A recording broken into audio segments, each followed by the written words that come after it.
Palavra da Verdade, com Hernandes Dias Lopes.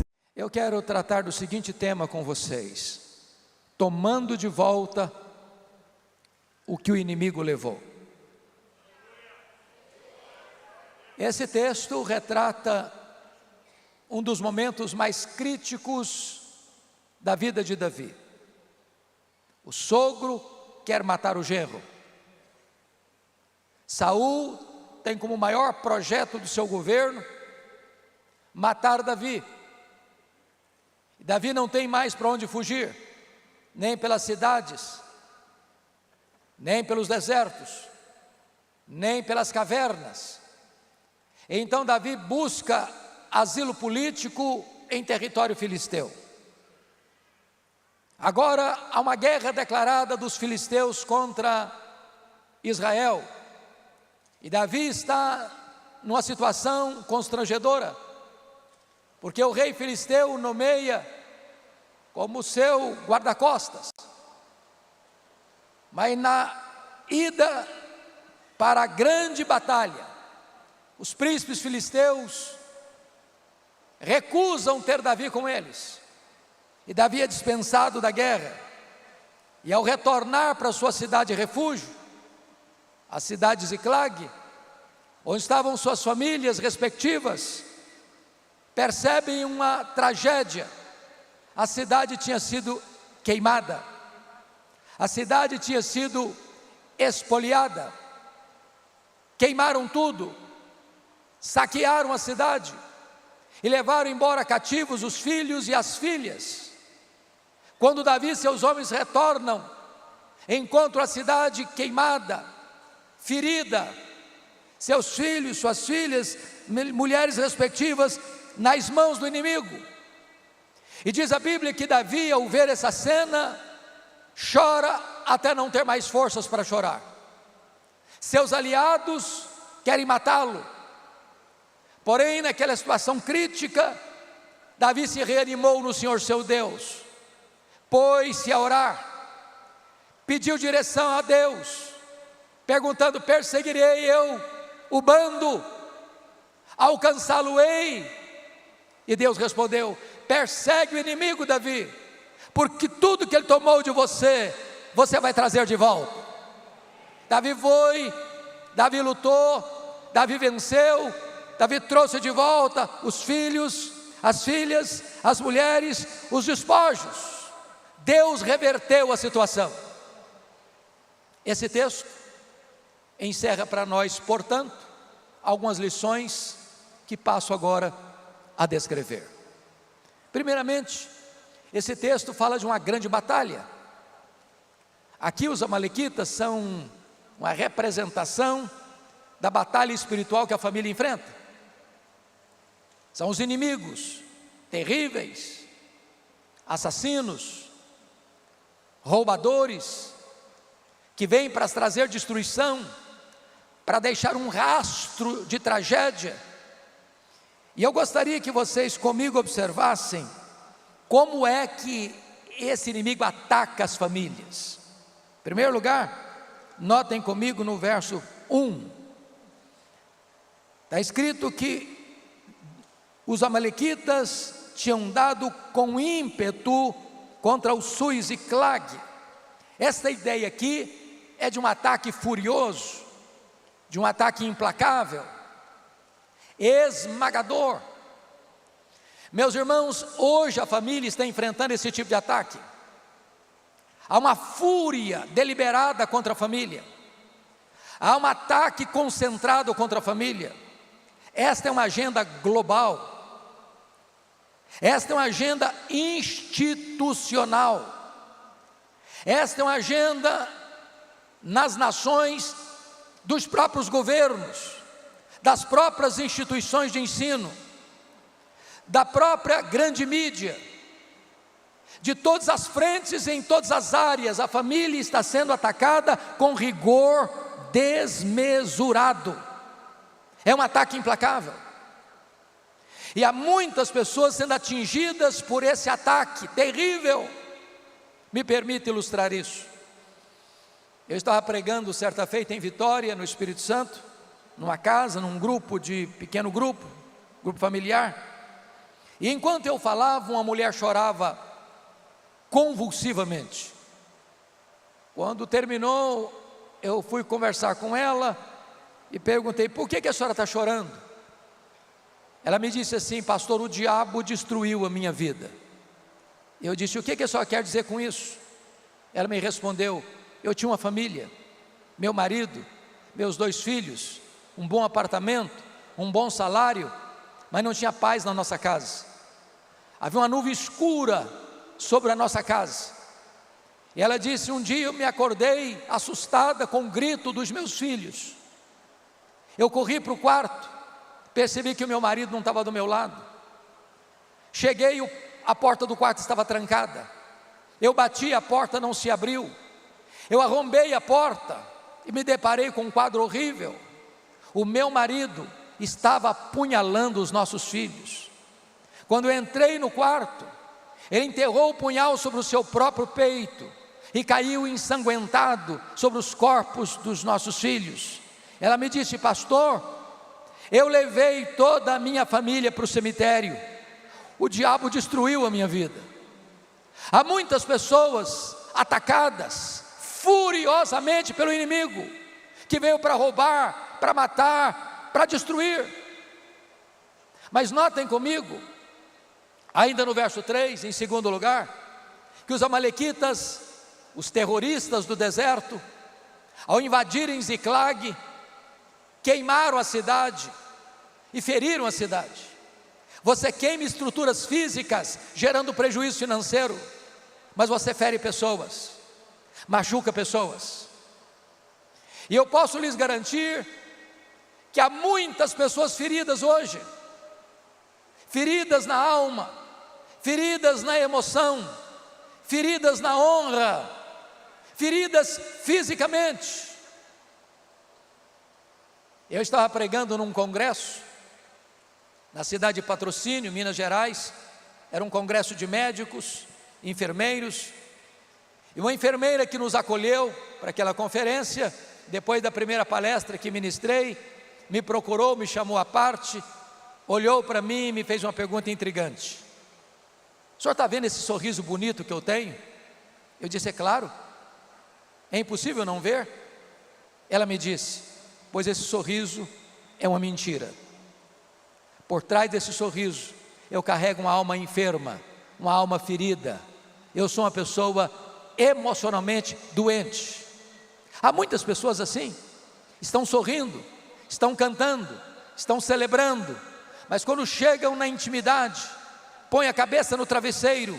Há uma alma ferida, há uma culpa avassaladora, há um trauma não resolvido, há uma dor que ainda lateja no coração. Certa feita, uma pessoa da igreja, um líder na igreja, me procurou e disse: pastor, queria muito que o senhor fosse visitar minha mãe. O senhor não conhece a minha mãe, ela tem 80 anos, eu sou o filho mais velho. Eu nunca vi minha mãe sorrir. Há uma tristeza crônica na sua alma. Já levamos para todo tipo de médico, de psicólogo, de psiquiatra, já fez todo tipo de exame, nunca ninguém detectou nenhum problema. O senhor podia orar por ela? Falei: eu vou. Quando eu chego naquela casa, encontro aquela mulher assentada num sofá, com um olhar distante, com um semblante abatido, e eu comecei a conversar com ela. Por graça de Deus, ela disse para sua família: eu quero ficar sozinha com o pastor. Quando eu fiquei sozinho com ela, ela me olhou nos olhos e me disse: pastor, eu sofro há 60 anos. E eu perguntei: o que houve? Ela me disse: eu traí o meu noivo, ele nunca ficou sabendo. Me casei, sou viúva há vários anos, mas aquele pecado que eu cometi há 60 anos está tão vivo na minha memória, como se eu tivesse cometido hoje de manhã. Ela me disse: eu não tenho paz, eu vivo numa masmorra, num pelourinho, eu sou açoitada todo dia pelo chicote da culpa. Eu confesso que eu chorei com aquela mulher, e então eu contei para ela sobre a graça de Deus. Eu falei para ela sobre a cruz de Cristo. Eu falei para ela do perdão que há no nome de Jesus. E aquela mulher viúva de 80 anos ali naquela sala se rendeu ao Senhor Jesus Cristo. O sorriso brotou nos seus lábios. Eu tive o privilégio de acompanhá-la, de discipulá-la, de batizá-la, e ela viveu mais 10 anos, com alegria na alma, mas estava prisioneira do inimigo, ferida pelo inimigo. Há muitas pessoas talvez aqui hoje, ou talvez que estejam acompanhando esta conferência, que estão aí com o coração doído, porque enfrentaram uma crise no passado, um pecado, um deslize moral, uma dor que ainda está pulsando na alma, está latejando no corpo, que está trazendo angústia para o coração. Eu quero dizer para você que nesta manhã, Jesus está aqui para libertar você, para perdoar você, para curar você, para restaurar você. Notem comigo no verso 3, que quando o inimigo vem para atacar, o principal alvo dele é a família. Sabem por quê?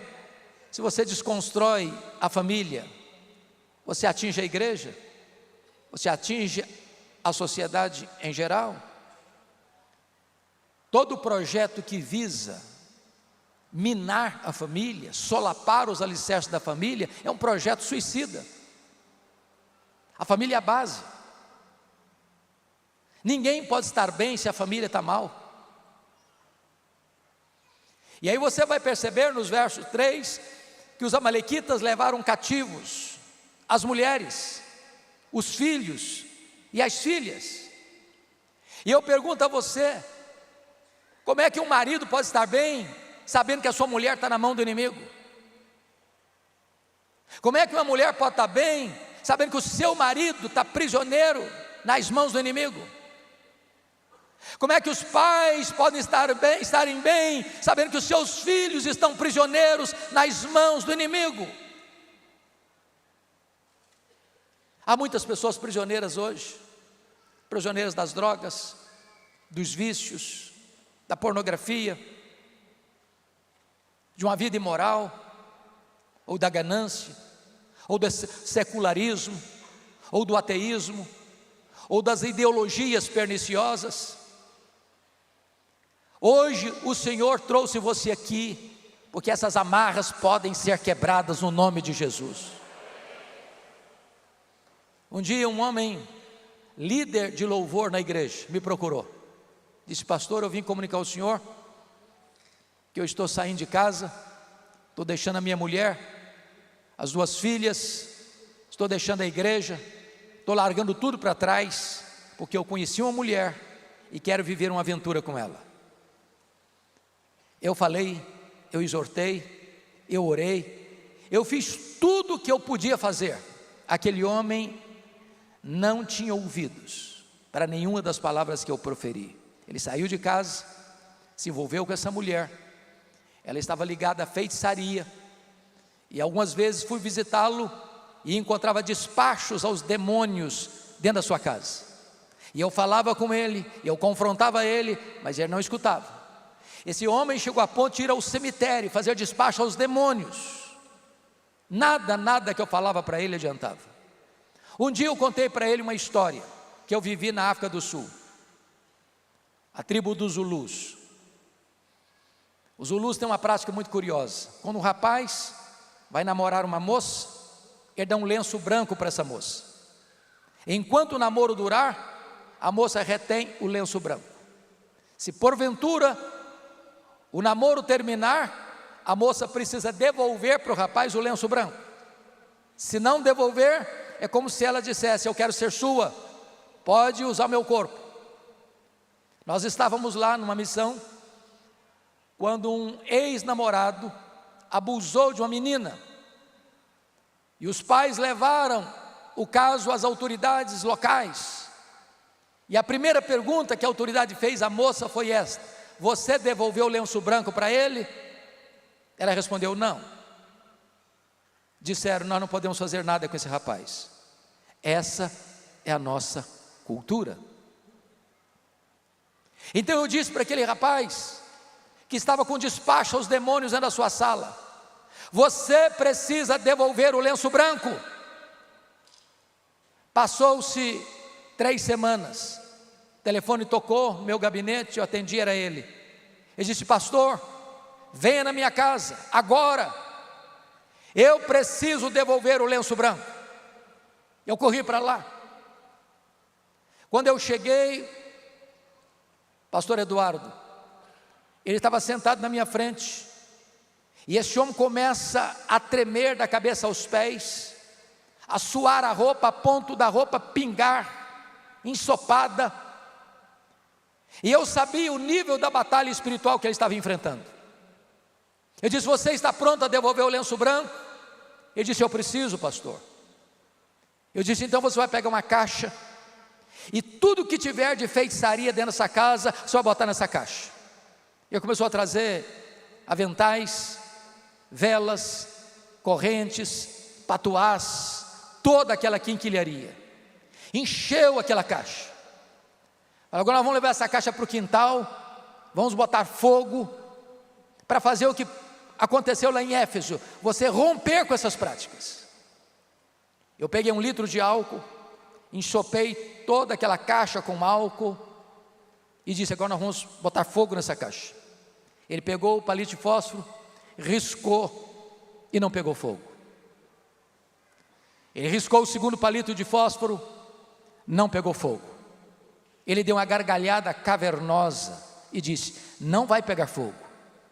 Eu respondi: vai pegar fogo em nome de Jesus, porque agora quem vai riscar o palito de fósforo sou eu. Quando eu risquei o palito de fósforo, o fogo pulou naquela caixa, e esse homem deu um grito desesperador e caiu desacordado aos meus pés.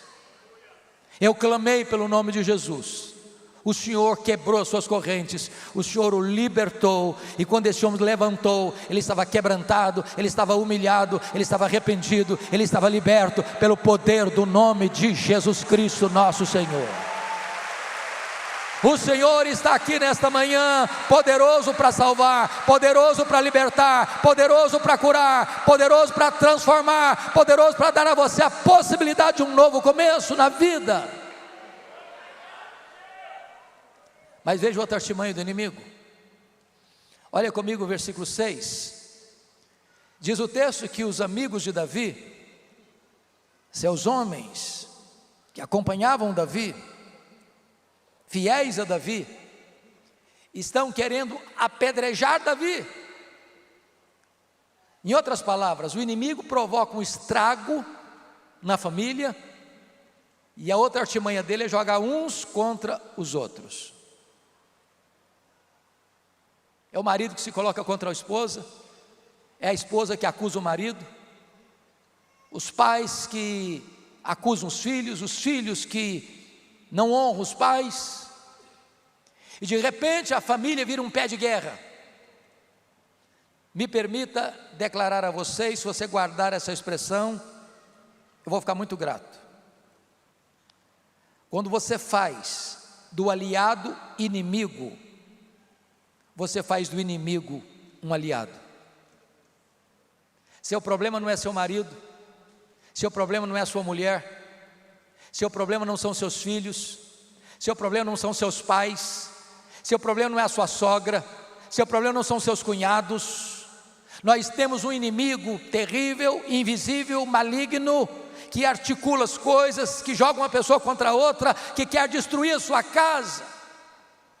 Em vez de você estar declarando guerra dentro da sua casa, una-se, busque a Deus em oração e enfrente o verdadeiro inimigo, porque esta luta é espiritual.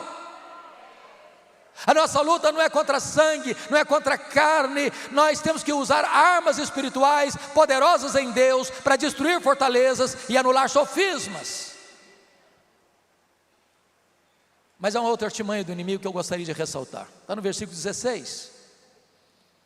Lá no versículo 16 diz que os amalequitas, depois que impuseram a cidade de Ziclag, aquela cachapante derrota, estão acampados e celebrando e comemorando aquela grande vitória. A pergunta que eu faço hoje é esta: onde a sua família está produzindo festa? No acampamento de Deus ou no arraial do inimigo? Quando o inimigo tem uma vitória sobre uma família cristã, ele celebra. A pergunta é: onde a minha família está produzindo festa? Me permito ilustrar isso, trazendo à memória esclarecida de vocês a história de Sansão. A Bíblia diz que Sansão era um nazireu, consagrado a Deus desde o ventre, cheio do Espírito Santo, cuja vocação era libertar Israel das mãos dos filisteus. E diz a Bíblia que um dia, esse jovem consagrado a Deus, que não podia tocar em cadáver, que não podia beber vinho, que não podia cortar o cabelo, vê uma moça filisteia, e depois disse para o pai assim: papai, eu quero aquela moça para mim. O pai disse: não, meu filho, essa moça é do povo que nos oprime, essa moça tem outros deuses, ela não. E ele respondeu: eu só quero essa, porque é dessa que eu me agrado. Me permita fazer essa pergunta: quantos jovens temos aqui no auditório, pessoas que ainda não se casaram? Levanta a mão. Excelente. Permita dizer isso a você: não importa se o seu pai é redondo ou quadrado, se ele é doutor ou analfabeto, escute seus pais. Eu sou pastor há 41 anos, eu nunca vi um rapaz ou uma moça que, tendo desobedecido pai e mãe na área do namoro, tenha sido feliz no casamento. Escute seus pais. Diz a Bíblia que no dia que ele vai para a casa dessa moça, um leão sai em cima dele, um leão novo, e ele era muito forte, já pegou o leão e rasgou como se rasga um cabrito e joga do lado de fora da estrada. Eu, quando leio esse texto, eu dou risada, porque eu não consigo rasgar um coelho, quanto mais um leão. No dia do casamento, ele passou por lá, lembrou da cena, saiu do caminho. Quando ele olhou a caveira do leão, tinha um enxame de abelhas, e ele enfia a mão lá dentro do cadáver do leão e pega um favo de mel e começa a chupar. Ele quebrou o primeiro voto nazireado ali. Ele não podia tocar em cadáver. Ele procurou doçura no que estava podre, prazer no que era proibido. Quando ele chega na festa, diz lá em Juízes, que ele deu uma festa de arromba, porque não quis ser diferente dos moços da sua época. Sabe o que significa isso? Uma festa regada à bebida, com todas as outras implicações. Ali ele quebrou o segundo voto de nazireado dele, notinha de rodapé. Eu não sei como é que o pastor Eduardo tem visto isso, o Cláudio tem visto isso rodando o Brasil afora, mas meus irmãos, eu tenho escutado conversas de norte a sul, de leste a oeste do Brasil, onde as festas de aniversário e as cerimônias de casamento do povo de Deus têm se transformado numa vergonha.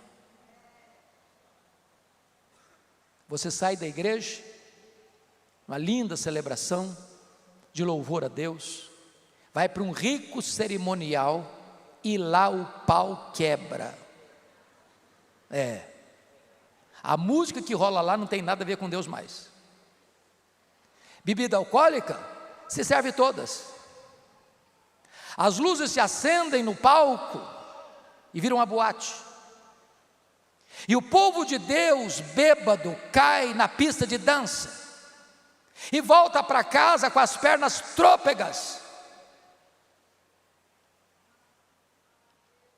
Sansão não teve peito para dizer: eu sou nazireu, a minha festa é diferente. Você e eu temos que ter coragem de colocar limites. Se a igreja não pôr o pé no freio, daqui a pouquinho a coisa se perde de vez. Ah, pastor, mas vai estar lá o senhor fulano, vai estar lá o doutor não sei das quantas, vai estar lá o político muito importante.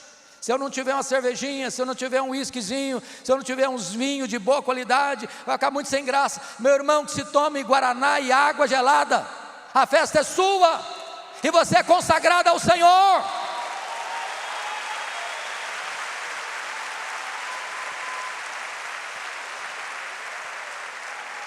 Diz a Bíblia que Sansão propôs um enigma nessa festa e precisou sair da festa para matar 30 filisteus.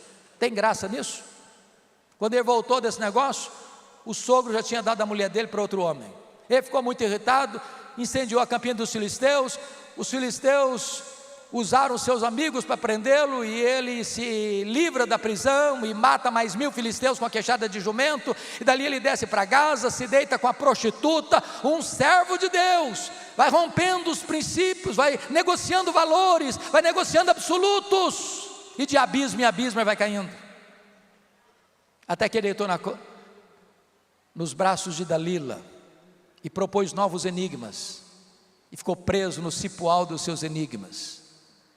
E ele quebra o último voto de nazereado, o cabelo dele é cortado, ele fica fraco. Sansão, sol, ficou em trevas, ficou cego. Sansão, libertador, agora é cativo.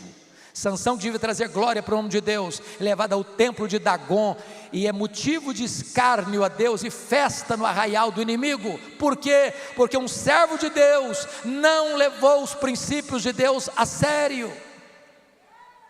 Querida família, os preceitos de Deus nos são dados não para nos colocar uma camisa de força.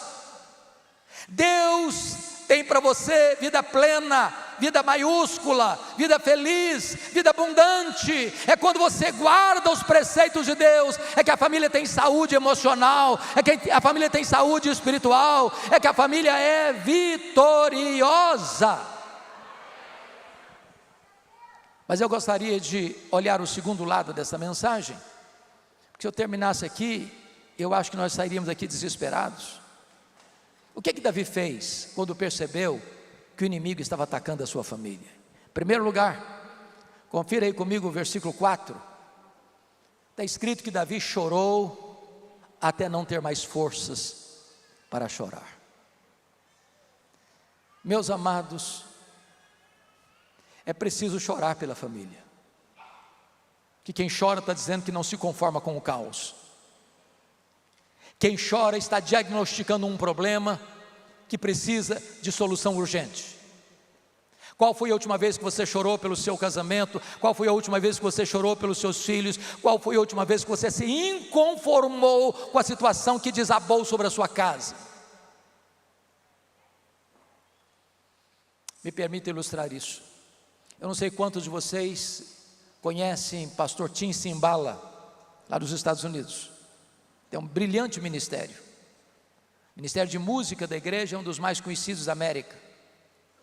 Um dia o pastor Tim Simbala, que é pastor no Brooklyn, em Nova York, chegou em casa, sua filha primogênita, adolescente, disse assim para ele: papai, eu não quero saber do seu Deus, eu não quero saber da sua igreja, eu quero curtir a vida.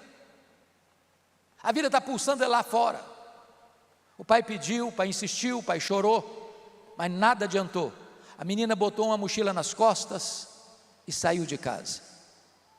Pastor Tim Simbala disse: eu não tenho estrutura emocional para continuar meu ministério. Pensou em largar o ministério. Um dia um colega dele ligou para ele da Flórida e disse: pastor Tim Simbala, esquece essa menina, toca a sua vida, toca o seu ministério. Ela não está nem aí com você. Mas eu pergunto: que pai esquece uma filha? Que mãe esquece um filho? Pastor Simbala estava num culto de vigília, culto de oração na igreja, quando de repente levanta uma irmã e disse assim: pastor Simbala, a nossa igreja nunca chorou pela sua filha, a nossa igreja nunca levantou um clamor em favor da sua filha. E naquela noite, naquela madrugada, os crentes deram as mãos, fizeram um grande círculo ao redor dos bancos, e o pastor Tim Simbala disse que aquele templo se transformou numa sala de parto, de gemidos, de soluços, de lágrimas. Quando ele chegou em casa de madrugada, ele disse para sua esposa: querida, eu não tenho dúvidas de que Deus libertou a nossa filha nessa madrugada. 3 dias depois, bem de manhã, a campainha tocou, a mãe foi à porta, era sua filha, em lágrimas, e ela entrou às pressas, foi ao quarto onde estava seu pai, abraçou as pernas de seu pai e disse: papai, me conte por favor o que aconteceu há 3 dias de madrugada. Eu estava em casa, parece que escamas caíram dos meus olhos, grilhões se arrebentaram de minhas mãos, e eu quero dizer para o senhor que eu estou de volta para Deus, eu estou de volta para minha família, eu estou de volta para minha igreja, porque Jesus libertou a minha vida, em nome de Jesus. Você e eu não geramos filhos para a morte, você e eu não geramos filhos para o cativeiro, os nossos filhos são herança de Deus. Lute por eles, chore por eles, ore por eles, jejue por eles, mas não abra mão da vida deles, em nome de Jesus. A segunda coisa que Davi fez, está no versículo 6, está escrito que apesar de seus amigos quererem matá-lo, Davi porém se reanimou no Senhor seu Deus. Preste atenção nisso. Davi não se reanimou porque ele era forte, Davi não se reanimou porque o inimigo era fraco, Davi não se reanimou porque ele tinha muita gente apoiando o projeto dele, Davi não se reanimou porque tinha uma estratégia para vencer o inimigo. Davi se reanimou no Senhor seu Deus, apesar de todas as adversidades. Sabe o que significa isso? Você talvez chegou ao fim da linha, o fundo do poço. Talvez você esteja sozinho nessa luta, ninguém mais do seu lado, todo mundo contra você. Mas você e Deus são maioria. Se Deus está do seu lado, você é maioria. Então reanime-se no Senhor seu Deus. Então empenhe-se em salvar a sua família, o seu casamento, os seus filhos, em nome de Jesus. Reanime-se. Talvez você olhe e diga: mas não tem saída. Há poucos dias, Cláudio, poucos dias não, já tem algum tempo, uma mulher chegou para mim na igreja e disse: pastor, eu estou me divorciando. Eu tomei um susto, porque achava que ela tinha um casamento modelo. Estou me divorciando. E eu olhei bem para ela e disse assim: ué, mas por quê? Ela respondeu assim: secou. Está claro ou precisa botar legenda? Falei: secou? É, secou. E eu olhei para ela e disse: então minha filha, se secou, tem esperança. Falei: como assim tem esperança? Você não leu na Bíblia lá que a vara seca de Arão floresceu? Pois Jesus pode fazer florescer esse sentimento que está seco no seu coração. Falou: pastor, o senhor endoidou. Estou falando para o senhor que morreu, entendeu? Morreu. Falei: morreu? Pô, mas se morreu tem esperança. Você não leu na Bíblia lá que Jesus ressuscita os mortos? Pois Jesus ressuscita esse sentimento que está morto no seu coração. Pastor, o senhor ficou biruta mesmo. Eu estou falando para o senhor que acabou. Não tem mais nada, acabou. Acabou, entendeu agora? Falei: acabou? Pô, mas se acabou tem esperança. Você não leu na Bíblia lá que Deus chama a existência as coisas que não existem? Ele pode chamar a existência o que não tem mais aí no seu coração. Eu disse para ela: você não vai divorciar agora não, você vai orar comigo 1 mês, depois você vem conversar comigo. Depois de 1 mês ela voltou, disse: pastor, acabou a vontade de divorciar. Jesus mudou o meu coração e o meu casamento foi restaurado. Reanime-se no Senhor seu Deus. Com Deus não tem causa perdida, com Deus não tem pecado sem perdão, com Deus não tem casamento irrecuperável, com Deus não tem doença incurável. É o Deus dos impossíveis. Terceira coisa que Davi fez, Davi orou. Preste atenção nisso. Davi não tenta restauração com bravata. Ele reanimou-se no Senhor seu Deus e caiu de joelhos. E para mim, uma das orações mais curtas da Bíblia, a oração de Davi constitui em duas perguntas simples: perseguirei eu o bando? Alcançá-lo-ei? Em nome de Jesus, amém.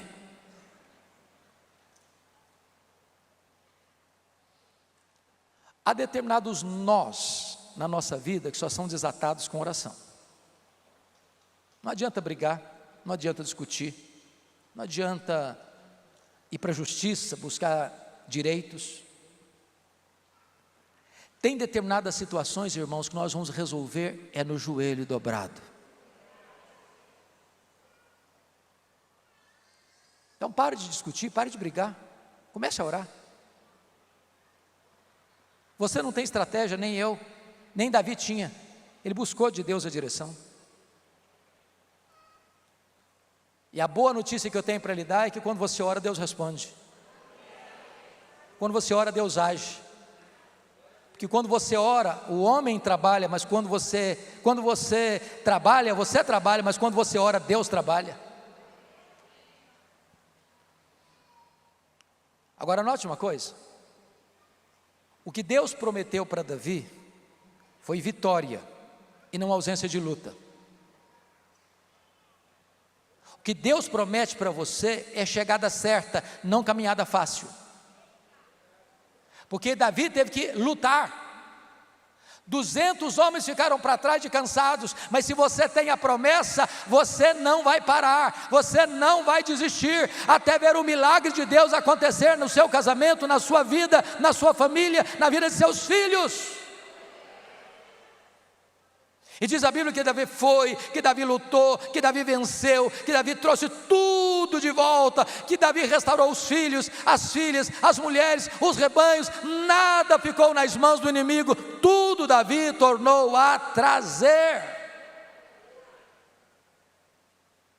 Me permita perguntar a você agora: o que é que um dia você já teve na sua família, que não tem mais hoje? O diálogo, o amor, o companheirismo, a vida devocional, o deleite em ler a Bíblia, em orar, a fidelidade a Deus na entrega dos dízimos, paixão de falar de Jesus para os vizinhos, para os amigos, para a família, para os colegas de trabalho. Em nome de Jesus, tome de volta aquilo que Deus lhe deu. Eu quero encerrar levando vocês um pouquinho para o livro de Êxodo, porque para mim o livro mais intenso da Bíblia, no que tange a batalha espiritual, é o livro de Êxodo. Faraó é um símbolo do diabo. O Êxodo é um símbolo da redenção, da libertação do povo de Deus. Quando Moisés está para tirar o povo do Egito, Faraó propôs 4 alternativas para ele. A primeira delas está lá em Êxodo 8, 25. Não precisa ir embora não, Moisés, adore a Deus no Egito mesmo, fica aqui, levanta altares aqui. Você quer ser crente? Pode ser crente, não precisa mudar de vida. Vai para a igreja só, tá bom. Moisés diz: não, o Egito é lugar de escravidão, nós vamos embora, aqui não é nosso lugar não. Aí o faraó partiu para a segunda proposta, capítulo 8, verso 28 de Êxodo. Tá bom, Moisés, você quer ir embora? Pode ir embora, mas não vá muito longe não, fica aqui por perto, vamos ser bons vizinhos. Quando você sentir saudade do Egito, você dá uma pulada aqui. É a ideia de aproveitar o melhor dos dois mundos. Eu estou com um pé na igreja, outro pé no mundo. Eu curto a igreja e curto o mundo ao mesmo tempo. Eu divido o meu coração entre Deus e o diabo. Moisés disse: não, faraó, não, nós vamos embora, nós vamos romper de vez. O Senhor nos libertou e nós somos um povo livre agora. A faraó partiu para a terceira opção. Está lá em Êxodo 10, versículos 10 e 11. Tá bom, vocês podem ir embora, mas as crianças ficam. Vocês servem a Deus e os jovens servem o Egito. O lugar de jovem curtir a vida é no Egito. Isso é um perigo, sabia? Pastor Eduardo, um dia eu fui convidado para pregar numa grande igreja aqui no Brasil, e eu tenho uma limitação dentre tantas. Você quer me ver encrencado? Não tem a mesma habilidade do meu amigo que vai me suceder? E quando me dão um tema para desenvolver, eu fico perdido. Eu sei lidar com texto, só com texto, mas não, se me der um tema, eu fico perdido. E me deram um tema naquele dia. E aí o tema era santidade. Aí quando eu terminei de pregar, um grupo de jovens da liderança me puxou pelo braço assim, bem carinhosamente, me levou para uma sala e botaram o dedo no meu nariz. Diz: o senhor é um homem retrógrado. O senhor está pensando o quê? Qual o problema da gente tomar a nossa cervejinha? Ir para uma boate no sábado à noite? Nós somos jovens. Domingo estamos na igreja. Qual o problema? Quase me bateram. Eu disse: mas foi vocês que me convidaram, e eu estou indo embora. Mas antes de ir embora, então, me permita falar duas coisas com vocês. Primeiro, 1 Coríntios 10, 31. Portanto, quer comais, quer bebais, quer façais qualquer outra coisa, fazei tudo para a glória de Deus. Ele diz: tudo bem, vocês podem ir para a boate, pode encher a cara. Agora, vocês têm que fazer isso para a glória de Deus. Senhor, eu estou aqui enchendo a cara para a tua glória. Se você conseguir, vá em frente. Tem uma segunda coisa para dizer também. Colossenses 3,17. E tudo o que fizerdes, seja em palavra, seja em ação, fazer em nome do Senhor Jesus, dando por isso graças a Deus Pai. Da próxima vez que você for para a boate, você chega lá e fala: estou aqui em nome de Jesus, e estou enchendo a cara aqui, em nome de Jesus, e dando graças a Deus por isso. Se você conseguir, vai em frente, e até logo. E fui embora. Pastor tem um problema, às vezes o pastor tem amnésia. 10 anos depois, Cláudio, recebi um convite, nem percebi que era para a mesma igreja. Quando eu chego, eu tomo um susto. Quando eu estou me aproximando, uma senhora me aborda com a pior pergunta que se faz para um pastor. Nunca faça essa pergunta para um pastor: o senhor está lembrado de mim? É complicado.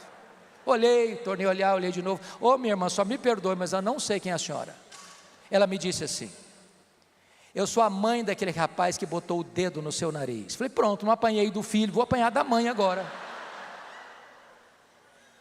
Eu disse: o que aconteceu com seu filho? Ela me disse assim: pastor Hernandes, Deus mudou a vida do meu filho naquele dia que o senhor o confrontou.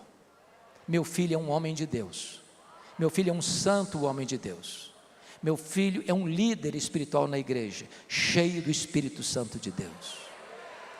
Meu irmão, deixa eu dizer uma coisa para você: lugar de jovem curtir a vida não é no mundão, não. Lugar de jovem curtir a vida é na presença de Deus, porque é na presença de Deus que tem plenitude, alegria e delícias perpetuamente.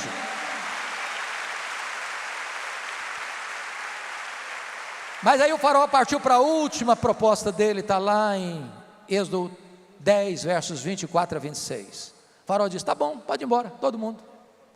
Vocês vão embora, os rebanhos de vocês ficam. Vocês servem a Deus e o dinheiro de vocês serve ao Egito. Deixa eu dizer uma coisa para você hoje: se o seu bolso não está convertido, provavelmente o seu coração também ainda não está. Porque a Bíblia diz: onde estiver o teu tesouro, aí estará o teu coração. Sabe qual foi a resposta de Moisés para Faraó? Faraó, você quer todos os nossos rebanhos? Pois escute isso: nem uma unha, Faraó, nem uma unha vai ficar no Egito. Até hoje eu não sei muito bem para que serve uma unha. Mas Moisés disse: nem uma unha vai ficar no Egito. tudo que Deus nos deu, nós vamos levar, nada vai ficar nas mãos do inimigo. Minha palavra para você nesta noite, encerro aqui: tome de volta o que o inimigo levou, não deixe nem uma unha nas mãos do inimigo. Sua família é de Deus, sua vida é de Deus, seus filhos são de Deus. Consagre a sua casa a Deus, em nome de Jesus, amém.